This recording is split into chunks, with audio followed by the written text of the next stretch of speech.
함께 기도하심으로 10월의 첫째 주 예배를 주님 앞에 올리겠습니다.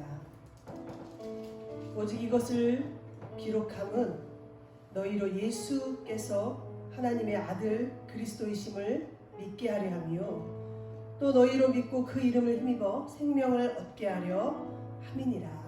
아멘. 사랑의 하나님, 귀한 또 추석 명절을 저희들이 가족들과 함께 잘 보내고 이 시간 구별하여서 또 하나님 앞에 예배자로 주님 앞에 귀한 예배 올리기 위하여 저희들 정말 이 시간 또 함께 모였습니다. 우리의 우편의 그늘이 되셔서 정말 우리의 모든 것들을 인도하시고 또 선한 길로 인도하시는 그 주님이 잠시 잠깐 오셨다가 가시는 분이 아니라 항상 우리의 우편에서 우리의 그늘이 되어 주십사. 정말 우리가 주님을 찾고 또 찾고 간절히 찾기를 원하는 우리 모든 주님의 예배자들이 되길 원합니다.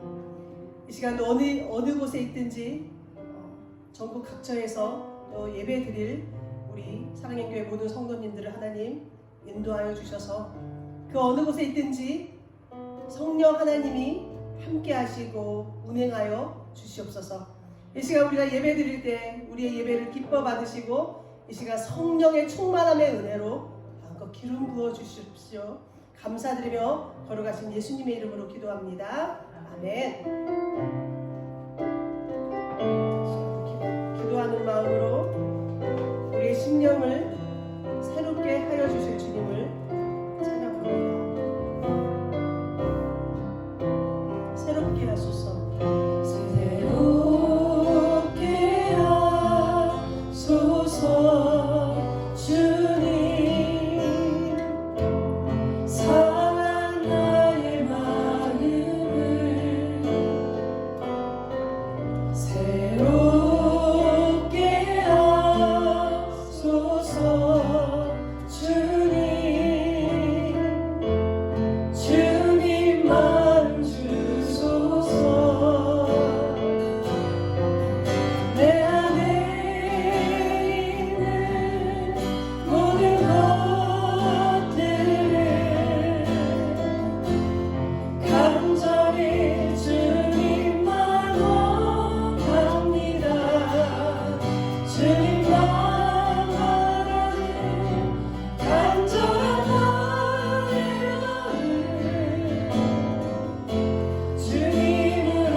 찬양을 드리면서 참 감사했던 것 같습니다. 주님은 항상 함께 하시는데요. 우리가 얼만큼 정말 주님이 내 우편에서 나의 그늘이 되어 주셔서 어제도 오늘도 내일도 비춰주시고 그늘막이 되어 주실 우리 주님을 우리가 정말 믿음으로 주님을 바라보며 나아갔으면 좋겠습니다. 주님의 임재 안에 이 시간도 갇히기를 원합니다. 내 스스로가 아니라 정말 주님의 그 은혜 안에 갇혀서 주님만 바라보며 기쁨으로 감사함으로 나아가는 우리의 예배가 되기를 원합니다. 찬양합니다.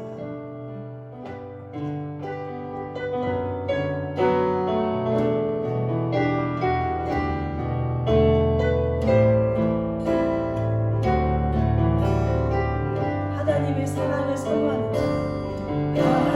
하나님의 사랑을 사모하자. 하나님의 영광을 바라보자.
지금 찬양 인도를 하는데요. 메인 반주자인 신디 반주자와 잠시 눈을 맞춰요.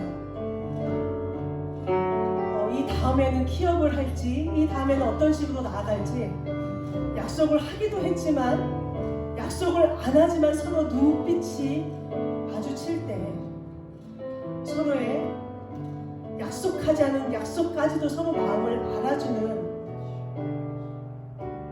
그런 신호가 서로의 눈빛의 교환을 통해서 있었습니다. 갑자기 이런 마음이 들어요. 하나님과 내가 주님이 말씀하지 않아도, 또 내가 주님 앞에 그렇게 구하지 않아도 서로의 눈빛만 가지고 서로의 그 마음을 다 헤아려드리고, 또 주님 또한 내 마음을 모르시는 분이 아니시기 때문에 나의 신음과 나의 아픔과 내가 지금 무엇을 고민하고 있는지, 내가 지금 무엇을 간절히 구하고 있는지 우리 주님은 다 아실 거라는 생각. 그런데 나는 주님의 그 눈빛을 아무리 바라본다고 하지만 주님의 뜻을 모를 때가 너무나도 많습니다. 주님, 나의 가는 이 길 끝에서 주님을 볼 건데요. 주님, 저희가 정말 승리하길 원합니다. 그런데 끝까지 승리하길 원합니다. 그리고 주님의 마음을 헤아려드리길 원합니다. 정말로 제대로 헤아려드리길 원합니다. 하나님께서 우리에게 원하시는 것은 그저 교회만 오는 것도 아닙니다. 교회 안에서 일만 하는 것도 아닙니다. 주님의 말씀 따라서 날마다 우리의 모습을 다시 한번 회개하고, 어떻게 하면 저 천국에 하나님의 뜻대로 정말 갈 수 있는지 날마다 고민하면서 주님을 잘 따라가는 저희들이 되길 원합니다. 주님의 눈빛만 봐도, 주님의 말씀 한 구절만 봐도 저희들이 다른 길로 가지 않는 저희들이 됐으면 좋겠습니다. 주님 오실 때까지 좁은 길, 좁은 문이지만 주님 잘 그 뜻을 헤아려서 정말 하나님의 뜻을 따라가는 저희들 되길 원합니다. 제가 다시 한번 이 찬양 고백하며 나아가겠습니다. 주님 다시 오실 때까지, 주님 다시 오실 때까지 나는 이 길을 가리라. 그 길이 좁은 문이라고 할지라도, 좁은 길이라고 할지라도, 좁은 길 나의 십자가를 지고 가겠습니다. 나의 십자가 지고 나의 가는 길 끝에서, 나의 가는 길 끝에서 나는 주님을 보리라. 영광의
사모하는 주님 영광의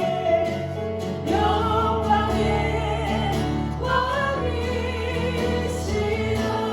영광의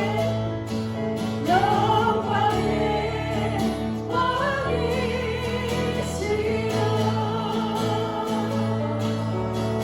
아멘. 이 시간 다 함께 기도하며 나아가길 원합니다. 주님, 우리의 눈빛이, 우리의 눈길이 세상을 자꾸만 향하려고 합니다.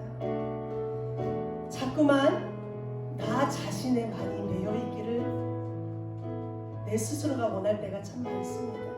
하나님, 우리의 눈길이 정말 하나님이 원하시는 게 무엇인지 주님의 그 눈길을 따라 우리의 눈길이 고정될 수 있도록 오직 주만 바라보며 주님이 원하시는 뜻대로 우리가 정말 잘 주님 오시는 그날까지 잘 따라가고 잘 캐치하고 잘 살아갈 수 있도록 끝까지 승리할 수 있도록 주님 끝까지 우리를 붙들어 주시옵소서. 끝까지 주의 임재 안에 갇혀서 살아가는 저희들이 될 수 있도록 하나님 인도하여 주시옵소서.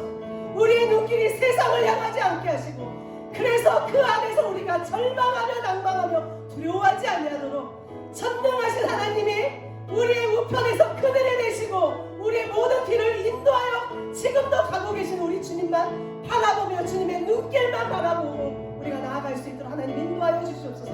이 시간 기도하며 함께 나아가겠습니다. 하나님의 주신 아버지 하나님 감사합니다. 할렐루야.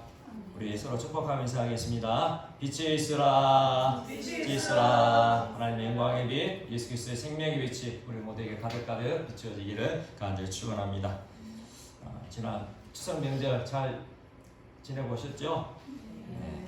이런 모양으로 주님 안에서 복되고 아름다운 시간들을 보내시고 이렇게 한 자리에 모여 하나님을 예배할 수 있는 은혜를 주시니 참 감사한 마음뿐입니다. 우리가 주님 앞에 예배할 수 있다는 것, 이것이 정말 놀라운 축복이고 은혜임을 알아야 할 것입니다. 지금 벌써 우리 지구에는 80억이 넘는 사람들이 있다고 해요. 벌써 80여 명의 그 사람들이 이 땅에서 살아가고 있는데 그 수많은 사람들 중에 하나님께서 택하시고 돌보시고 부르셔서 이 자리에 함께 예배할 수 있다는 것, 너무나 큰 은혜임을 고백할 수 있습니다. 그러므로 우리 옆에 있는 분들과 한번 다시 한번 축복하며 인사했으면 좋겠습니다. 하나님의 은혜가 정말 놀랍네요. 늘 은혜가 충만하세요. 한번 이렇게 했으면 좋겠습니다. 자, 하나님의 은혜가 정말 놀랍네요. 늘 은혜가 풍성하세요. 서로 인사하겠습니다. 하나님의 은혜가 정말 놀랍네요. 늘 은혜가 풍성하세요. 아멘. 정말 우리 삶 가운데 하나님의 은혜가 늘 풍성하였음기를 간절히 축원합니다. 우리가 하나님 아버지 품 안에서 살아가는 것이 가장 큰 기쁨이요 가장 큰 은혜임을 매 순간 경험하면서 살아가는 우리 모두가 되었으면 정말 좋겠습니다. 우리가 명절이 되어지면 설날이 되고 추석이 되면 고향을 방문하는 차량들로 끝없이 이렇게 이어지는 모습들을 보게 되죠. 그런데 최근 몇 년간은 코로나로 인하여서 명절이 되어도 고향집에 쉽게 가지 못하는 그런 사태가 벌어졌죠. 이제 코로나에서 좀 자유로워진 요즘은 이제 핑계거리가 없어서 고향집만 가야만 한다고 그렇게 곪는 소리도 들려오더라고요. 다른 데는 못 가더라도 명절 때는 반드시 부모님이 계신 고향집에 가야 한다고 여기던 그 마음들이 어느덧 자신만의 여유를 찾고 자신만의 힐링을 찾는 그리고 자신을 즐기려는 그런 마음으로 변해가고 있음을 보게 됩니다. 오늘 말씀은 아버지 집에 대한 이야기를 하려고 합니다.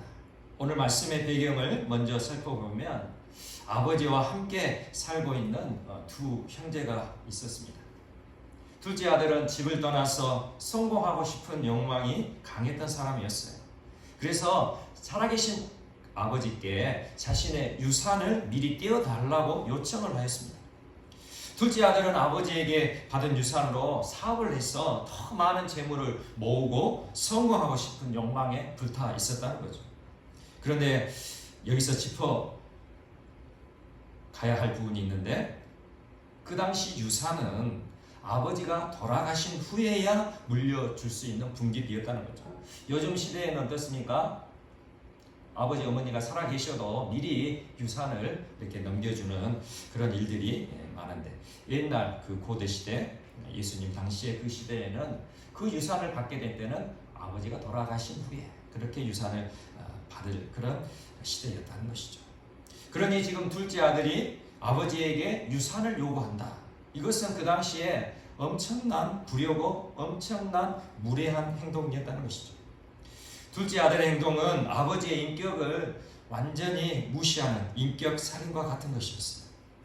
그런데 놀라운 것은 이러한 둘째 아들의 요청에 아버지의 반응입니다. 유산을 요청하는 둘째 아들에게 아버지는 아무런 말도 없이 유산을 넘겨줬어요. 이렇게 유산을 받게 된 둘째 아들은 기뻐하면서 며칠도 되지 않은 사이에 그 유산을 다 정리하여 먼 나라로 떠나버리죠. 그 당시에서 아버지에게 유산을 받았다면 아마 대부분 땅을 받았을 거예요. 그 둘째 아들은 조상 대대로 이어받은 그 기업에 대한 고귀한 가치를 전혀 생각하지 않고 며칠 동안 그 땅을 다 팔아버렸다는 것이죠. 북이스라엘 왕이었던 아합 왕, 자신의 왕궁 옆에 있던 나봇이 소유하고 있던 포도원을 보고는 그 포도원을 갖고 싶은 욕심이 생겼습니다. 그래서 나봇에게 말하기를, 내가 갖고 있는 포도원 대신에 다른 지역에 있는 더 좋은 포도원을 줄 테니까 지금 내가 갖고 있는 포도원을 나에게 넘겨달라. 그 포도원을 바꾸자, 그렇게 제안을 하죠. 그런데 웬일인지 나봇은 이 아합 왕의 제안을 단칼에 거절합니다. 그 당시 왕의 그 명령에 거절한다는 것은 굉장한 위기죠. 그럼에도 불구하고 나봇은 아합 왕의 제안을 이런지하에 거절해요. 그 당시 왕이 한번 명령하면 지켜야 되잖아요. 어쩌면 그 아합 왕이 나봇의 포도원을 강제로 빼앗아도 별로 말하지 못할 그런 상황이었음에도 불구하고 아합 왕은 더 좋은 다른 포도원으로 바꿔달라고까지 그렇게 나봇에게 요청을 했다는 거죠. 그럼에도 불구하고 나봇은 이 아합 왕의 제안을 거부했습니다. 조상 대대로 물려받은 기업이었던 땅을 지켜야 할 책임이 있다는 것을 나봇은 분명히 알고 있었다는 것이죠. 조상 대대로 물려받은 기업, 이 기업은, 이 땅은 하나님께서 주신 것이죠. 비록 조상이 그 자손에게 넘겨준 그 유산들이지만 결국 그 기업은, 그 땅은 하나님께서 주신 것이니 하나님께서 주신 것을 사사로운 이익을 위하여 팔 수 없다는 믿음이 나봇에게 있었다는 것입니다. 하나님이 주신 것을 끝까지 지키고 간직해야 된다는 그 믿음이 나봇에게 있었다는 거예요. 그래서 조상이 물려준 땅을 지켜나간다는 것은 결국 조상들이 지켜왔던 신앙, 하나님을 경외하고 하나님을 사랑하였던 그 신앙을 지키는 것과 같은 의미였다는 거죠. 그런데 지금 둘째 아들은 어땠습니까? 조상 대대로 물려받은 땅을 자신의 욕심, 자신의 야망을 이루기 위해 순식간에 팔아버렸던 거예요. 이제 먼 나라 떠난 둘째 아들, 그곳에서 허랑방탕한 삶에 도취해버리죠. 하나님을 믿지 않고 우상을 섬기는 그 이방 나라에 간 둘째 아들은 그 이방 나라에서 화려하고 세련되어 보이고 쾌락과 환락으로 가득 찬 이방 문화에 완전히 매료되어 버린 거예요. 그래서 자기가 가져온 그 재산을 자신의 그 정욕을 위해 다 탕진해 버린 것입니다. 그렇게 다 탕진해 버리니에 그 나라에 큰 흉년이 닥쳐오죠. 이제 둘째 아들은 먹을 것조차 없어요. 그래서 그 궁핍함 속에 그 질긴 생명을 연명하기 위해서 돼지치는 사람에게 빌부터 돼지치는 일을 할 수밖에 없었습니다. 그런데 그 돼지가 먹는 지엄 열매로도 배를 채우지 못한 그런 비참한 삶까지 추락하게 된 것입니다. 유대 문화에서 이 돼지는 부정한 동물로 취급받는 짐승이죠. 그래서 유대인들은 돼지고기를 먹지 않죠. 그리고 돼지 곁에는 가까이 하려 하지도 않습니다. 그런데 지금 둘째 아들은 자신의 그 배고픔을 해결하기 위해, 그 허기진 배를 채우기 위해 돼지치는 일을 마다하지 않았고, 그리고 그 돼지가 먹는 지엄 열매로도 자신의 배고픔을 해결할 수 없는 삶, 이것은 참으로 짐승만도 못한 기구한 삶인 거죠. 그 유대인들에게 생각해 보면 더 이상 추락할 것 없는 막장 인생으로 전락했음을 오늘 둘째 아들의 그 돼지치는 모습, 그리고 돼지치는 그 비참한 모습에서 우리가 보게 되는 것입니다. 어느 날 이렇게 돼지 움막에 쪼그려 앉아 그 지난 날들을 생각하는 둘째 아들의 그 눈에 해안의 눈물이 주르륵 흐릅니다. 지난날 아버지의 사랑을 받으며 풍족하게 살았던 기억이 떠오른 거죠. 게다가 아버지 집에서 일하던 품꾼들, 그 종들마저 양식이 풍족하여 그렇게 먹고 사는데 부족함이 없었던 그 기억이 떠오르니 더욱더 마음이 고통스러운 거예요. 그리고는 결심하게 되죠. 내가 비록 아버지의 아들이라 일컬음을 받지 못하더라도 아버지 집에서 품꾼이라 종이라 그렇게 부름받을지언정 내가 아버지 집으로 돌아가리라. 그렇게 마음먹는 거예요.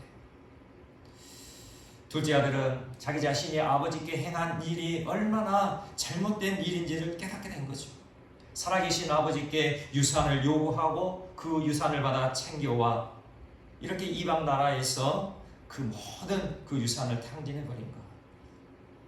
그것은 유대 공동체 안에서 아버지라는 존재의 사망 신고를 한 것과 같은 것이었어요. 아버지의 인격은 살해되었고 공동체 안에서 아버지의 지위와 채통은 깡그리 무너져 버린 거예요. 그러니 둘째 아들로서는 이 아버지란 존재는 이미 죽으신 것과 마찬가지죠. 아버지라 부를 수 있는 그런 존재 자체가 이 둘째 아들에게는 사라져버린 거예요. 그러므로 이 둘째 아들 자신의 마음에 이제 내가 아버지의 아들이 아니라 품꾼으로도 내가 아버지 집에 살아야 되겠다라는 그 마음을 가지고 아버지 집으로 돌아가는 것입니다. 하지만 아버지는 그 역겹고 더러운 냄새가 나는 둘째 아들을 불쌍히 여기며 아버지께서 먼저 달려가 둘째 아들을 깨안으며 기뻐하셨습니다. 오늘 누가복음 15장 19절에서 20절에 이렇게 말씀하고 있죠. 지금부터는 아버지의 아들이라 일컬음을 감당하지 못하겠나이다. 나를 품꾼의 하나로 보소서 하리라 하고 이에 일어나서 아버지께로 돌아가니라. 아직도 거리가 먼데 아버지가 그를 보고 치근히 여겨 달려가 목을 안고 입을 맞추니. 아멘. 아버지께서 둘째 아들에게 먼저 달려가 그 아들을 맞이하셨다는 거예요. 그리고 그 모든 유산을 탕진한 냄새나고 더럽기 짝이 없는 그 둘째 아들, 그 둘째 아들을 품꾼이 아닌 자신의 아들로서의 지위를 회복시켜 주죠. 가문의 명예를 상징하는 좋은 옷을 입히고 가문의 권리를 상징하는 인장 반지를 손가락에 끼우고 그리고 종이 결코 신을 수 없는 좋은 신발을 그 발에 신겨줌으로써 이제 둘째 아들이 그 아버지 집에 정상적인 아들로 돌아왔음을 인정해 주셨어요.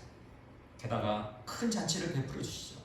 가장 귀한 음식인 살진 송아지를 잡습니다. 살진 송아지를 잡았다는 것은 동네 사람들 모두를 다 초대한 성대한 잔치를 베풀었다는 것을 의미하죠. 이때 밭에서 일하던 큰아들이 돌아왔습니다. 집안에서 왁자지껄 요란한 소리와 음악 소리가 저 머리까지 울려 퍼지고 그 소리가 큰아들의 귀에까지 들려오죠. 그리고 지금껏 맡아본 적 없는 맛있는 고기 냄새가 진동합니다. 집안에 있는 한 종을 불러 물어봅니다. 이게 무슨 일이냐? 그러니 동생이 돌아왔다는 거예요. 아버지가 동생을 아들로 다시 기쁘게 맞아들이고 집안에 귀한 그 살진 송아지를 잡아 이렇게 상대한 잔치를 베풀고 계신다는 거죠. 그때 큰아들의 마음이 완전히 뒤집어집니다. 아니, 아버지가 어떻게 이럴 수가 있다는 거예요. 큰아들의 분노가 머리끝까지 치밀어 오릅니다. 그리고 문 밖에 서서 분을 사귀지 못하고 씩씩거리고 있어요.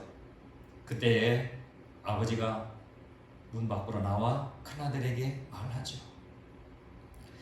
26절, 27절, 28절 제가 읽어드리겠습니다.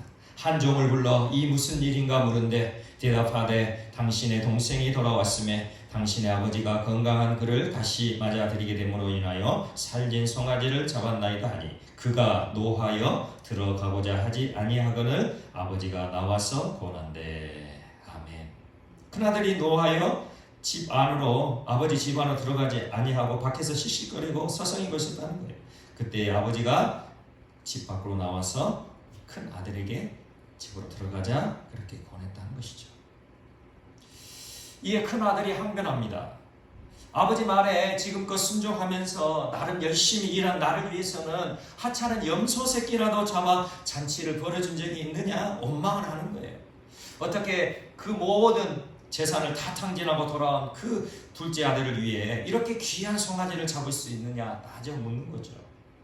이렇게 말하는 큰 아들의 마음 안에는 무슨 마음이 있을까요? 그 큰 아들의 마음 안에는 자기 자신의 재산이 충나는 것에 더 관심을 갖고 있다는 거예요. 집을 떠나 그렇게 고생하고 그렇게 그지와 같은 그런 모습으로 돌아온 그 동생의 그 삶에는 관심이 없이 지금 큰 아들의 마음 안에는 자기 재산이 충나고 있다는 것에 더 관심을 갖고 있다는 거예요.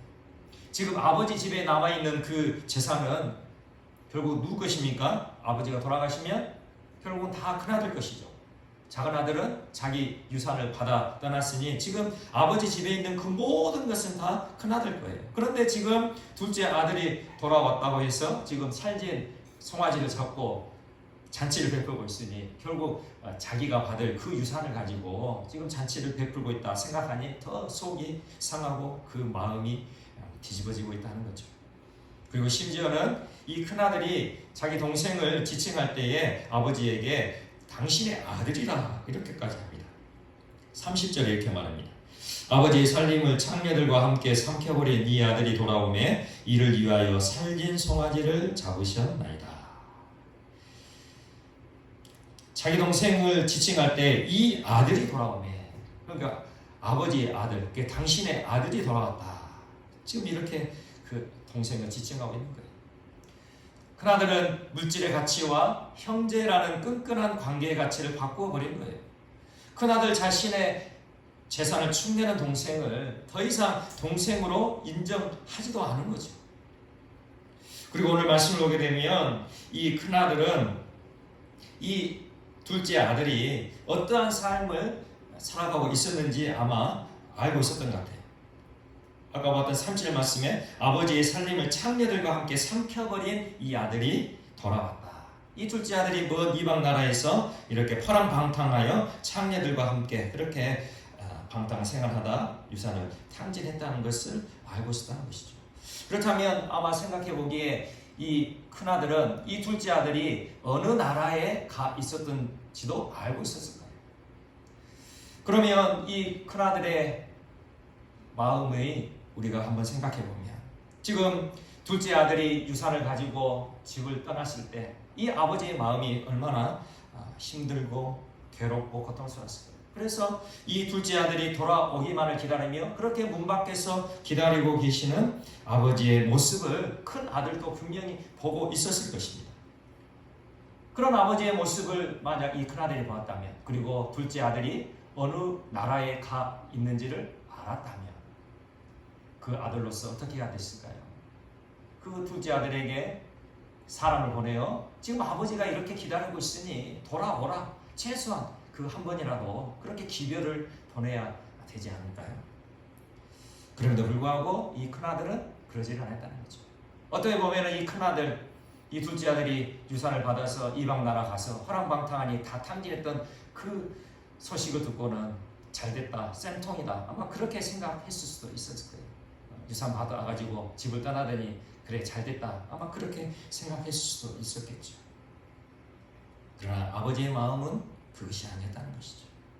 둘째 아들이 이방 나라에 가서 크게 성공을 했든지 아니면 완전히 망해서 그렇게 냄새나고 더러운 그런 거렁뱅이 옷을 입고 왔든지 아버지에게는 아들로서의 그 존재로서 언제나 그 마음속에 간직되고 있었다는 것입니다.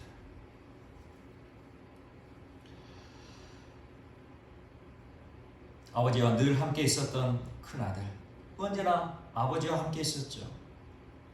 그런데 아버지로부터 멀리 떠나버린 둘째 아들은 이제 자신의 죄를 깨닫고 뒤늦게나마 다시 아버지 집으로 돌아왔어요. 아버지 집으로 돌아왔다는 그 의미는 무엇입니까? 자신의 죄를 회개하고 돌이켜 아버지 집으로 돌아왔다는 것이죠. 회개함으로 아버지께로 돌아온 거예요. 비록 더럽고 냄새나는 그 모습이지만 그 아들은 아버지께로 돌아왔어요. 그때 아버지는 그 냄새나고 더러운 그 아들을 품에 안아주셨죠. 그런데 항상 아버지 집에 아버지와 함께 있었던 아들, 그 아들은 한 번도 아버지 품에 안겨본 적이 없었습니다. 아버지와는 물리적으로 항상 함께 있었어요. 가까이 있었어요. 그러나 관계적으로, 인격적으로 보면 멀리 떨어져 있던 아들이 바로 큰아들이었다는 것이죠. 그렇다면 오늘 이 말씀을 예수님께서 들려주시고 계시는데 지금 예수님의 이 말씀을 듣는 대상이 누구인가를 한번 우리가 알아야 할 것입니다.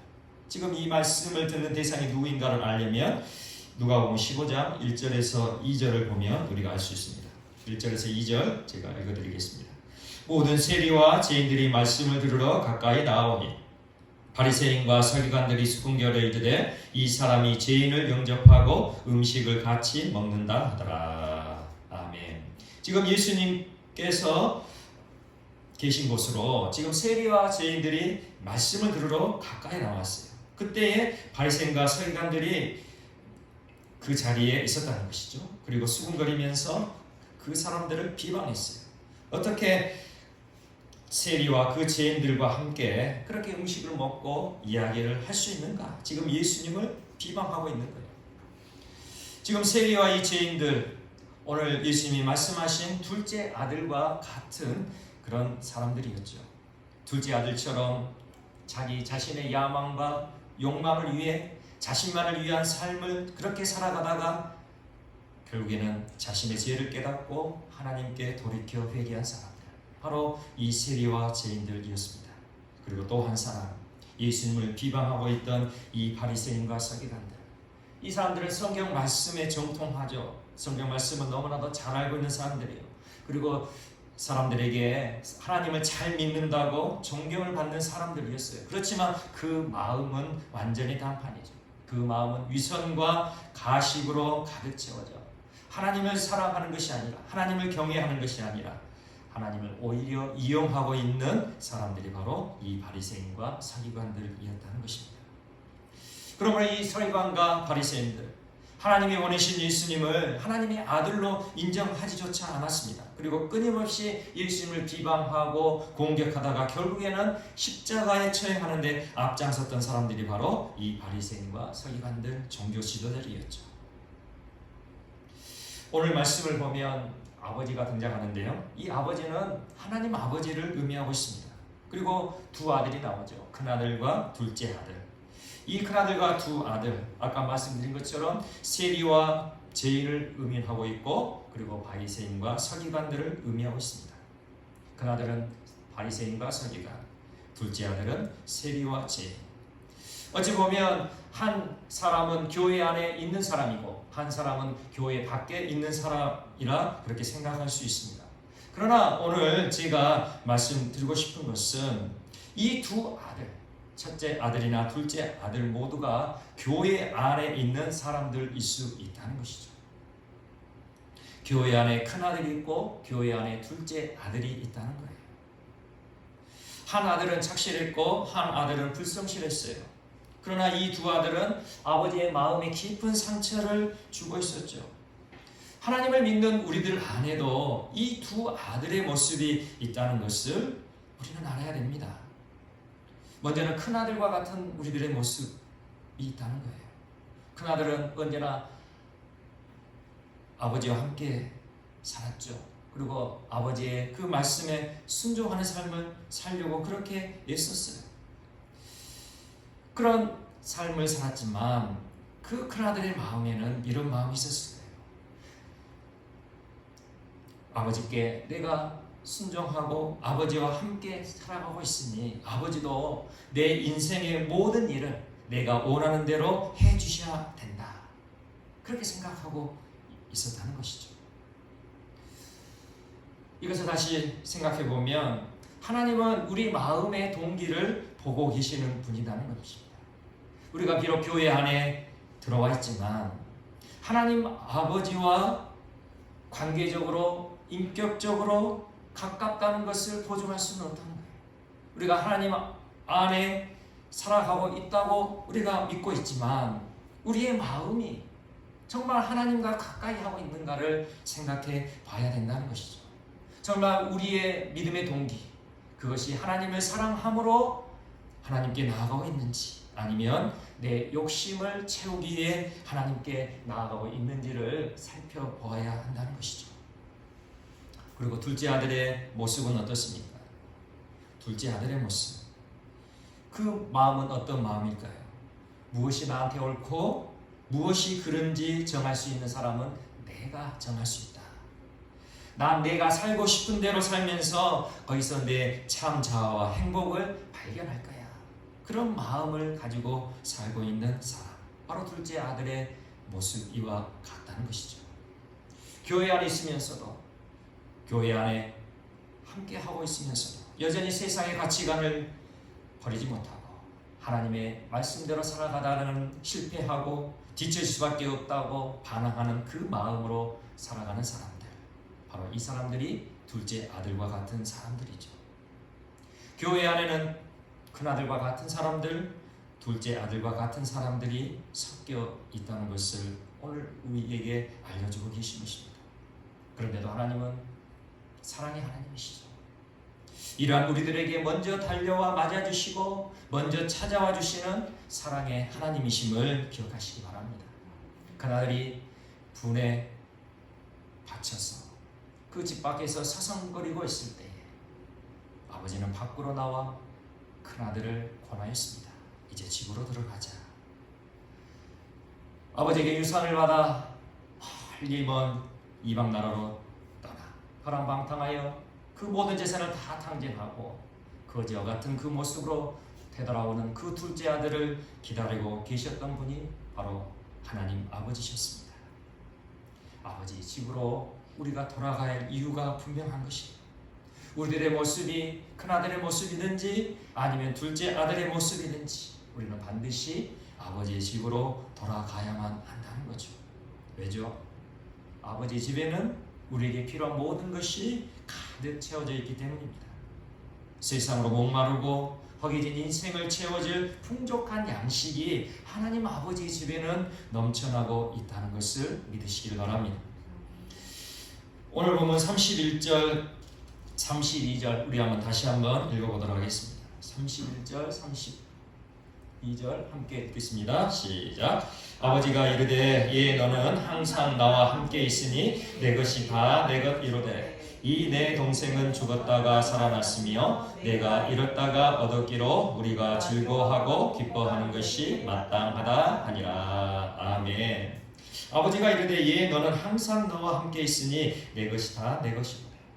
우리가 아버지 집 안에 있으면 아버지 집에 있는 그 모든 것이 우리의 것이다, 그렇게 말씀하고 계십니다.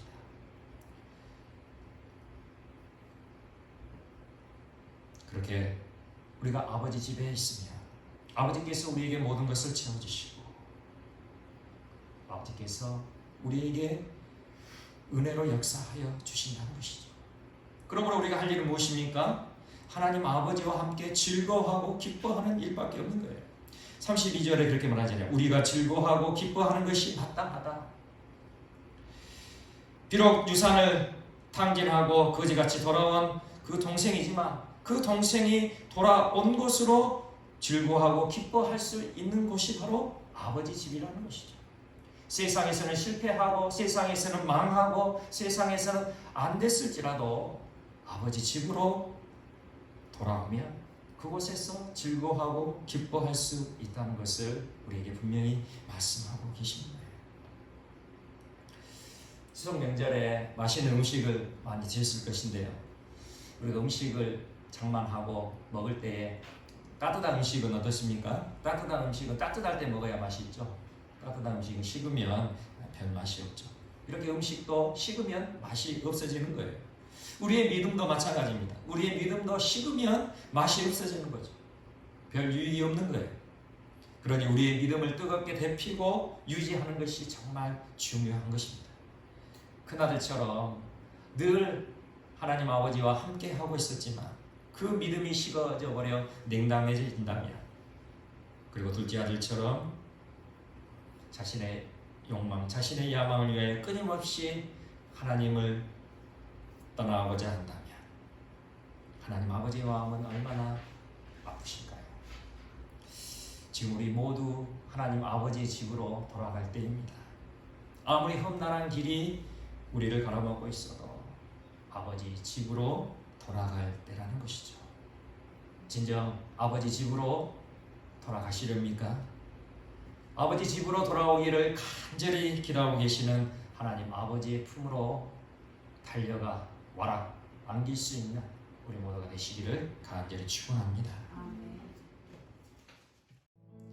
사랑하며 풍성하신 아버지 하나님, 감사합니다. 오늘도 귀한 말씀으로 우리를 깨우쳐 주시고 아버지의 집으로 돌아가야 할 그 한 사람이 바로 나임을 깨닫게 하시니 감사를 드립니다. 큰아들과 같은 바리새인과 서기관들, 스스로 자신의 믿음을 자랑하고 주위의 존경을 받으며, 그렇지만 그 마음 안에는 정말 더러운 추악한 그 마음이 가득 채워지며 가식과 위선으로 하나님을 온전히 경외하지 못하고 사랑하지 못했던 바리새인과 서기관 같은 그 큰아들과 같은 마음이 우리 안에 있지는 않습니까?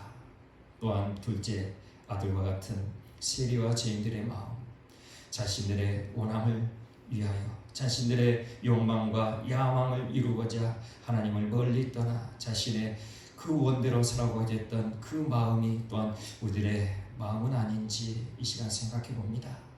우리가 교회 안에 있으면서도 여전히 교회 밖에서 빙빙 돌고 있는 큰아들과 같은 모습이 있고, 교회 안에 있지만 교회를 떠나 멀리 세상 가운데 성공하고자 성공의 그 열매를 맺고자 하는 마음이 우리 안에 있음을 고백하오니, 아버지 하나님, 이 시간 우리의 마음들을 주님께서 붙잡아 주셔서 다시 아버지 집으로 돌아가고자 하는 그 간절한 마음을 우리에게 허락하여 주십시오. 교회 밖에 빙빙 돌고 있는 마음, 교회를 떠나 멀리 떠나 성공하고자 하는 그 마음, 모두가 악한 마귀가 주는 미혹하는 그 마음임을 우리가 깨닫고, 우리를 기다리고 계시는 사랑의 아버지 하나님을 우리가 기억하며 아버지 하나님께 온전히 돌아가 그 사랑의 품, 은혜의 품에 안겨 그 안에서 즐거워하고 기뻐할 수 있는 우리 모두가 될 수 있도록 역사하여 주십시오. 아버지 집에 모든 것이 구비되어 있음을 오늘 말씀하고 계시오니, 아버지 집에 있는 그 모든 것이 아버지의 집으로 돌아가는 그 모든 사람들에게 허락하여 주시는 은혜요 축복이요 사랑임을 알게 되오니, 아버지의 집에서 즐거워하며 기뻐하는 그 믿음의 삶으로 우리를 붙드시고 인도하셔서 영원한 하나님 나라를 소망하며 그 영원한 하나님 나라의 끝까지 즐거워하고 기뻐하며 그렇게 살아갈 수 있는 우리 모두 될 수 있도록 역사하시고 붙들어 주십시오. 감사하며 예수님 이름으로 기도드립니다. 아멘. 이제는 우리 주 예수 그리스도의 은혜와 아버지 하나님의 그 크신 사랑과 성령 하나님의 인도하심이 이제 우리를 간절히 기다리고 계시는 아버지 하나님의 품으로 나아가기를, 그렇게 아버지의 집으로 돌이켜 가기를 소망하는 모든 지체들 머리 위에와 우리 가정들 위에와 삶의 터전 위에 지금부터 영원까지 함께하여 주시옵기를 간절히 축원하옵나이다. 아멘.